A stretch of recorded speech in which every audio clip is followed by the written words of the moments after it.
Le spiritisme dévoilé, c'est le titre de notre étude de cette semaine. «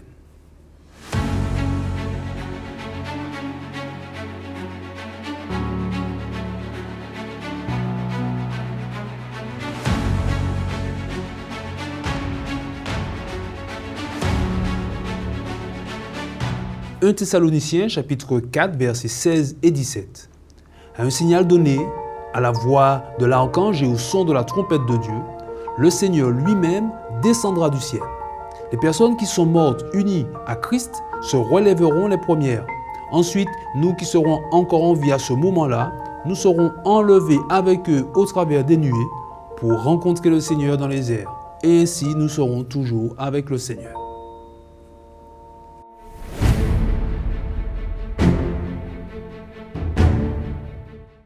C'est l'apôtre Paul qui a écrit la première lettre aux Thessaloniciens. Cette lettre est l'écrit le plus ancien du Nouveau Testament, avant même les évangiles. Elle est la toute première lettre de Paul et aurait été rédigée vers l'année 50 ou 51. Il se peut que la rédaction de la seconde aux Thessaloniciens ait suivi de très près la première. Ainsi, nous avons donc, avec cet épître, une idée assez claire de l'enseignement de Paul au début de son ministère. On retrouve déjà dans son message un enseignement sur Dieu comme Père, Fils et Saint-Esprit, sur la conversion, sur la foi, sur l'amour, l'éthique de la vie chrétienne, la communion fraternelle dans l'Église et surtout sur l'espérance du retour glorieux de Jésus. Ce dernier point est particulièrement présent dans les lettres aux Thessaloniciens. On y retrouve un vocabulaire apocalyptique très utilisé. Ces lettres mettent un fort accent, sur l'avènement du Seigneur et contiennent l'enseignement de l'apôtre le plus complet sur le retour du Christ. Le chapitre 4, d'où est extrait notre passage cette semaine, parle en particulier des morts. Dans cette section, l'apôtre répond aux interrogations de la jeune communauté. Plusieurs croyants étaient déjà morts et certains même à cause de leur foi. Les familles s'interrogeaient alors sur leur sort au retour du Christ. Qu'adviendrait-il de leur bien-aimé? Serait-il absent pour ce grand rendez-vous? Paul a donc précisé son enseignement à ce sujet avec ces mots qui commencent donc au verset 13 du chapitre 4.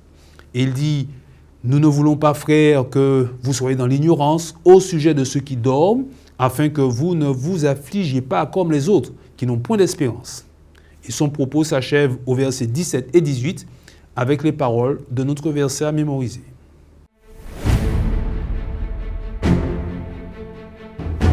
Ce que Paul a enseigné aux Thessaloniciens est dans la continuité de l'enseignement des prophètes de l'Ancien Testament. Le message de la Bible sur la mort est le même de Genèse à l'Apocalypse. Dans Genèse 3, Dieu avait bien dit à Adam et Ève que le péché provoquerait leur mort. Et c'est l'adversaire qui a proposé une autre lecture de la parole divine en disant « Non, vous ne mourrez pas ». Depuis cet événement, ces deux enseignements se concurrencent. Maintenant, la question est la suivante. Lequel allons-nous suivre? Qui allons-nous croire? Dieu ou l'adversaire? La question apparaît presque déplacée. Et pourtant, dans le monde et même chez les chrétiens, l'idée de l'adversaire remporte beaucoup de suffrages et ouvre la voie à ce qu'on appelle aujourd'hui le spiritisme. Sur la base de ce mensonge, une certaine spiritualité s'est développée dès l'Antiquité et jusqu'à nos jours. On tente de communiquer avec les défunts pour renouer avec un proche disparu ou pour trouver les conseils permettant de relever les défis. Sur ce sujet, dès l'Ancien Testament, la Bible ne manque pas de mise en garde. Les morts ne savent rien, c'est ce que dit l'Ecclésiaste au chapitre 9 de son livre et au verset 5. Ce ne sont pas les morts qui célèbrent l'Éternel, ce n'est aucun de ceux qui descendent dans le lieu de silence. Psaume 115, verset 17. Le prophète Daniel, quant à lui, au chapitre 12 de son livre, verset 2, il parle de ceux qui dorment dans la poussière de la terre. Et Jésus lui-même a considéré la mort comme un sommeil en parlant de Lazare, son ami décédé depuis 4 jours avant son arrivée à Béthanie, épisode rapporté dans Jean chapitre 11. L'homme n'est pas immortel. Son âme ne l'est pas non plus d'ailleurs. Les humains n'ont pas une âme, ils sont une âme vivante. À la mort, ce sont toutes les dimensions de son être qui cessent de vivre et disparaissent dans la poussière avec l'espoir d'un retour à la vie, d'une recréation par le pouvoir qui se trouve en Dieu, le pouvoir de vie qui ne se trouve qu'en lui. Bien saisir cet enseignement des Écritures est fondamental pour le croyant. Les émotions liées au deuil peuvent parfois déstabiliser et conduire sur les pentes glissantes et dangereuses du spiritisme, empêchant notamment un deuil serein. Jésus, dans son discours sur la fin, a également mis en garde contre les séductions en tout genre pouvant détourner les fidèles du sentier de la vie.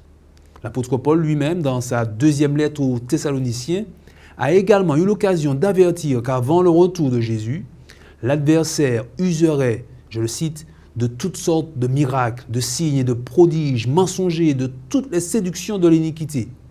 Paul présente alors l'amour de la vérité comme le moyen essentiel pour éviter ces pièges. Ainsi, si les émotions ont leur place dans nos vies, et si elles sont à bien des égards utiles et voulues par Dieu, il est aussi de notre responsabilité d'en garder la maîtrise et d'assurer la gouvernance de nos choix, non avec les seules émotions, mais avant tout à la lumière de la parole de vérité des Écritures.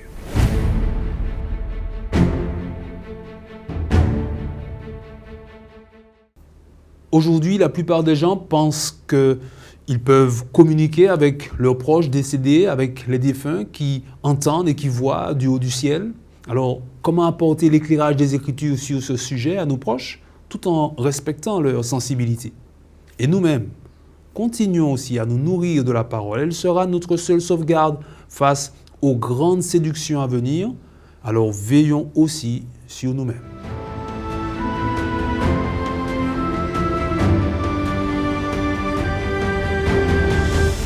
Voilà pour notre verset à mémoriser cette semaine. Je vous retrouve très vite pour un nouveau verset à retenir.